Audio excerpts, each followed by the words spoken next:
My name is Sherry, and I'm 41 years old. I'm juggling a busy life, working alongside my husband and cheering on my son who's passionate about soccer. When I was a student, my parents never came to my extracurricular activities. But now, it's expected for parents to take turns supporting their kids at my son's middle school soccer club. Honestly, it's a hassle to run around after work.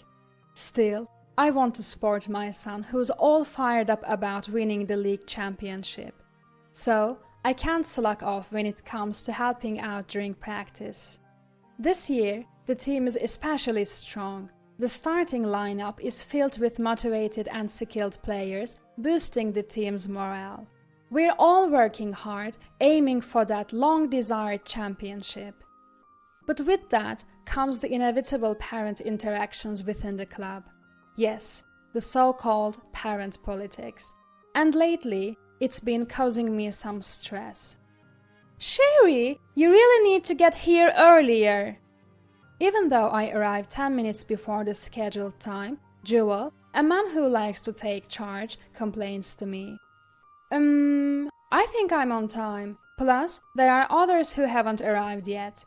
That's right. For some reason, Jewel always singles me out. Well, Sherry, you make it so obvious that you are busy because you are working. You don't even wear makeup and you never join us for tea. I don't recall ever making such a fuss about being busy. Sure, I don't wear makeup and I can't join daytime tea sessions because of work. It's also true that it is related to work. But what does that have to do with the soccer club?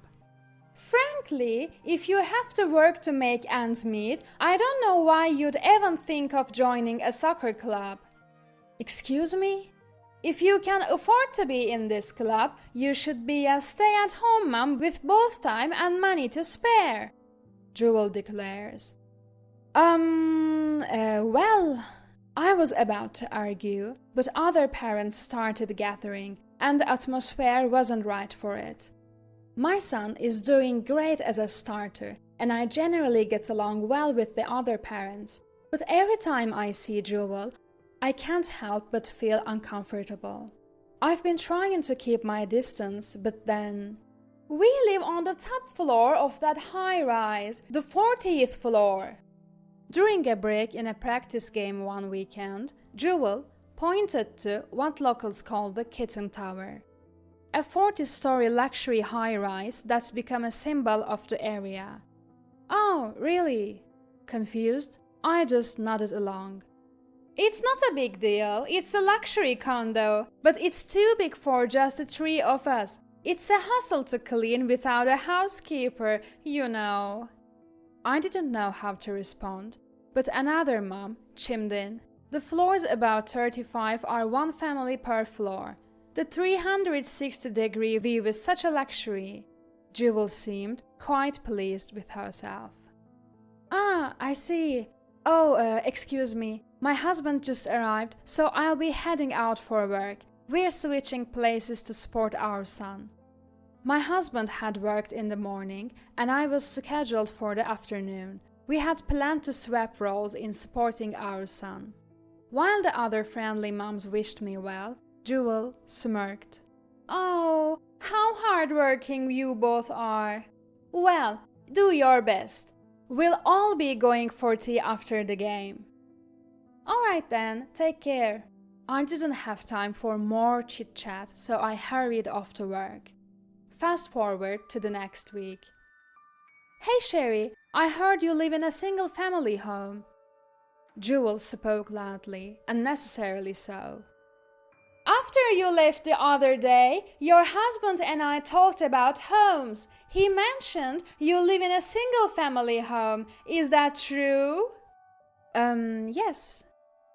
I gave a vague answer. Sensing something unpleasant coming my way, Jewel grinned at my caution. He invited me over if I ever get the chance, so I'll take him up on that offer. Oh, well, that's not really... It was just a polite invitation, but Jewel seemed to take it seriously. Don't you all want to see Sherry's house? She must be proud of it. I'd feel awkward inviting people to my high-rise apartment. It might seem like I'm showing off. I hadn't heard anything about this from my husband, who would have told me if he'd actually extended such an invitation. Cornered, I felt trapped. I tried to think of an excuse, but Jewel had already involved the other moms.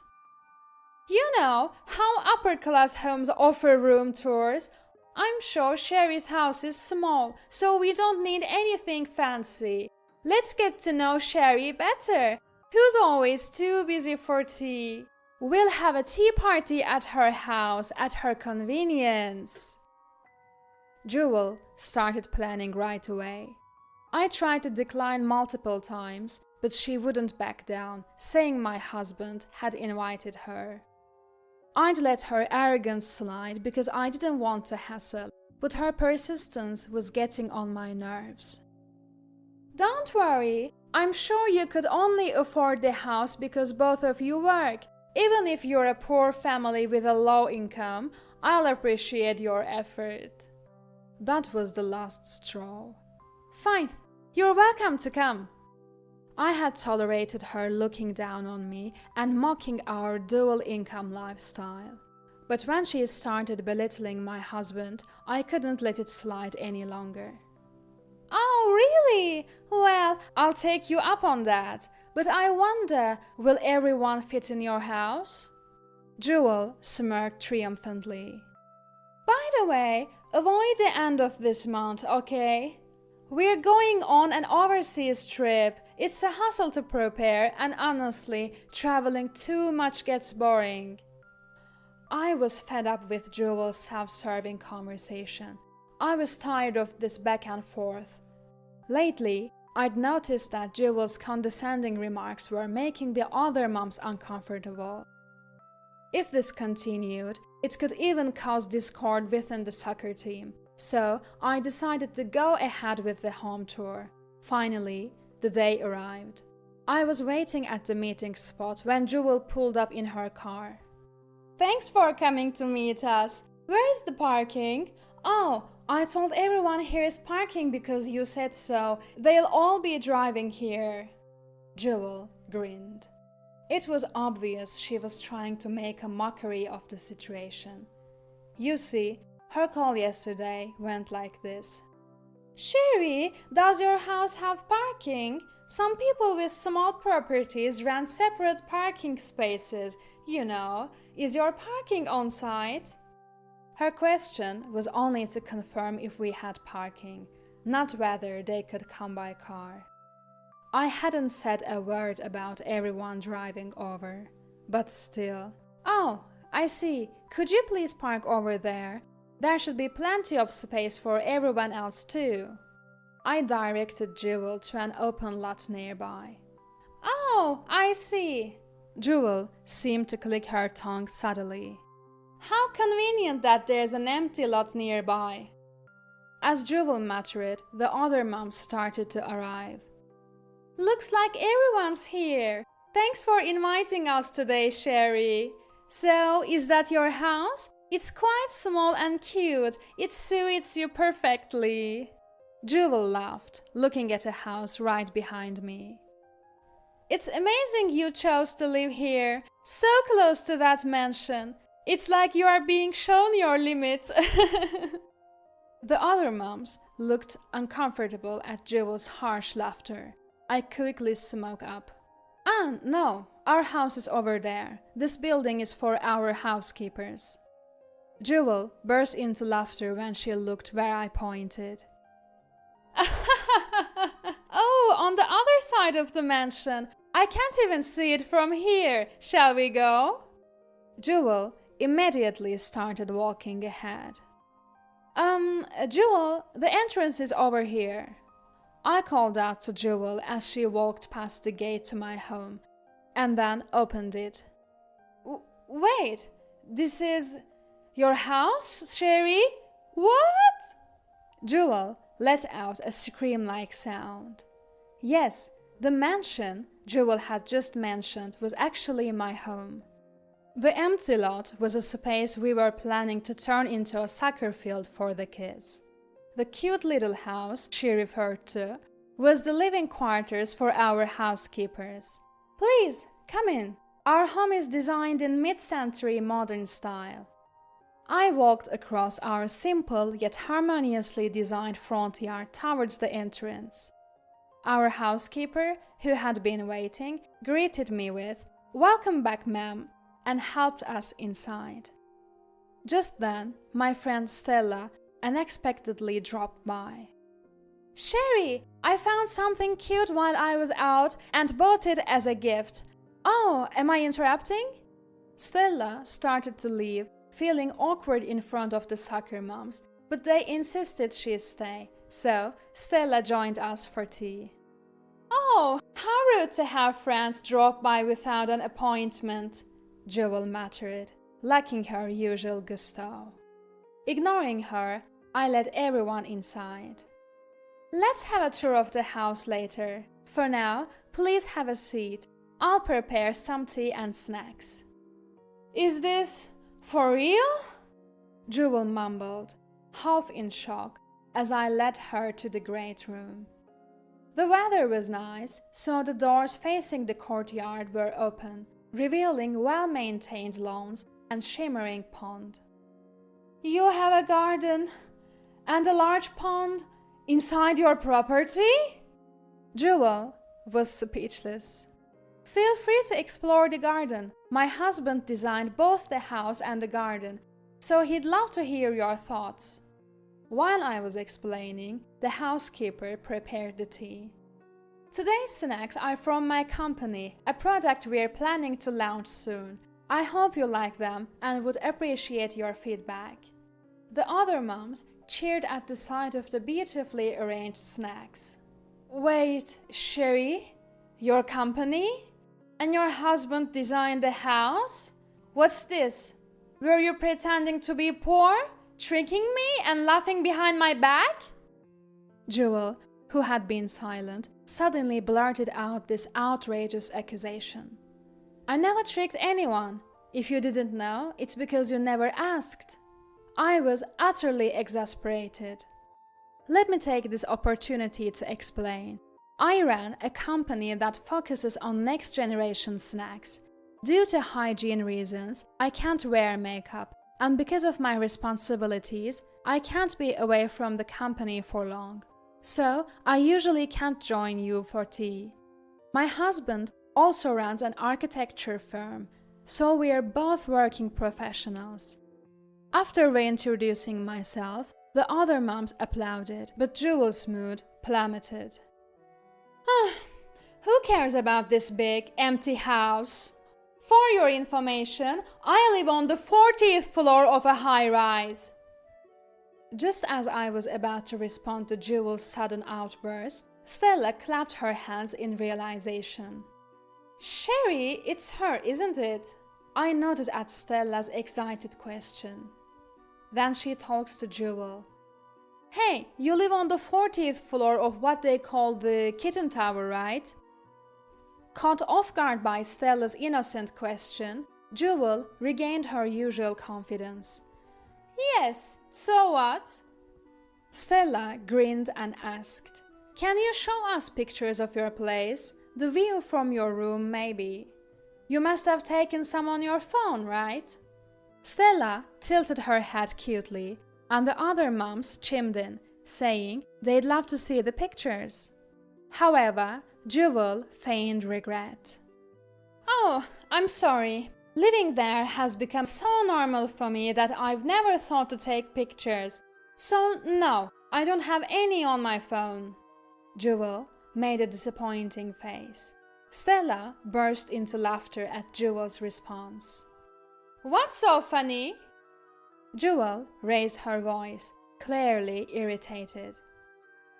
"I just thought it was amazing. You don't take pictures because it's so normal for you? I still can't help but capture the sunrise and sunset." Stella showed us her phone screen, displaying a beautiful sunset and a familiar landscape. Look, this is the exact image used in the Kitten Tower's promotional material. Oh, and there's Mia, my cat! I couldn't help but get excited at the beautiful scenery and the appearance of Stella's beloved cat, Mia. What are you talking about? Jewel scolded, so I decided to enlighten her. She is the real resident of the 40th floor of the Kitten Tower. What? Jewel's tiny scream was directed at the key Stella pulled out, designed exclusively for the upper floors of the Kitten Tower. It's not enough proof, so you're welcome to come over right now. Jewel's face twisted at Stella's smile. Every once in a while, I get inquiries through the front desk asking if I'm Jewel. Now it makes sense. You are the Jewel they were asking about. Stella's expression turned stern. It's quite a nuisance, you know. Confronted by Stella, the real resident of the 40th floor of the luxury high-rise, Jewel was visibly shaken. It seems she's been lying about living on the 40th floor of a luxury high-rise, not just in our soccer club, but elsewhere too. So, what's the real story? The next time one of your friends asks, you'll have to correct them, won't you?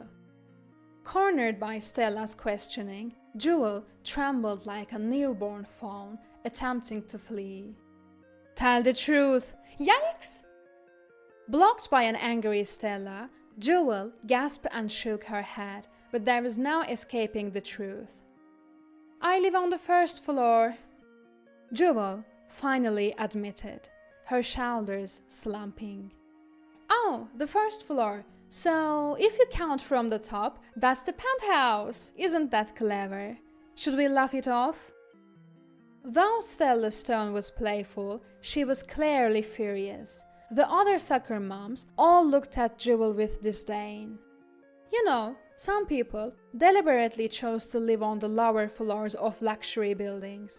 Easier access to their apartments, easier to evacuate in case of emergencies, and the property value doesn't depreciate as quickly. But I doubt you had any of that in mind, did you, Jewel? When I asked, Jewel stammered. I have to go. Bye! She hurriedly made her exit, barely even saying goodbye. I don't get why she had to lie about living on the 40th floor when living in a luxury building is impressive enough. As I spoke my mind, Stella burst into laughter.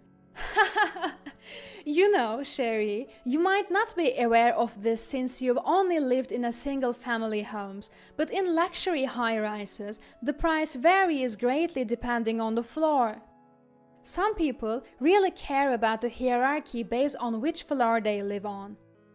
That's probably why Jewel wanted to show off. I love heights, so I chose a high floor, but some people see that as a status symbol, Stella explained. I shook my head. No way, heights scare me. The view you showed me was beautiful, and I'd love to see it, but I'd probably freeze if I went up there. My husband even designed our house as a single story because he knows I'm afraid of heights. Stella laughed even more at this. Jewel really picked the wrong person to act arrogant with. Even if she did live on the 40th floor of a luxury high-rise, it couldn't compare to this sprawling single-story home made entirely of domestic wood. The other moms nodded in agreement with Stella's words. I'm not familiar with luxury high-rises due to my fear of heights, but if Stella says so, it must be true. Sorry for putting a damper on our fun tea party, Stella said, looking apologetic. But I was more than satisfied with how things turned out, especially since I wanted to put a stop to Jewel's incessant talking. Let's get back to our tea party, shall we? We all enjoyed the rest of our time together. 3 months later, Jewel and her family moved far away. Turns out, she had been spreading lies not just in the soccer club, but elsewhere too. When her web of lies unraveled, it seemed like she no longer had a place in this town. I was initially worried about our soccer team, but with Jewel's self-righteous leadership gone, a kid who had been hiding his skills suddenly blossomed.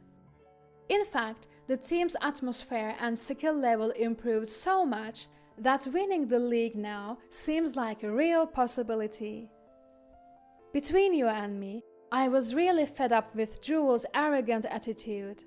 Thanks to being friends with Sherry, I can now go support the soccer club without any worries. I really appreciate it. It seems like the bonds among the soccer moms have deepened even more. Let's aim for the championship, guys. Sporting my energetic child as they run around, along with my hardworking husband, is my daily joy.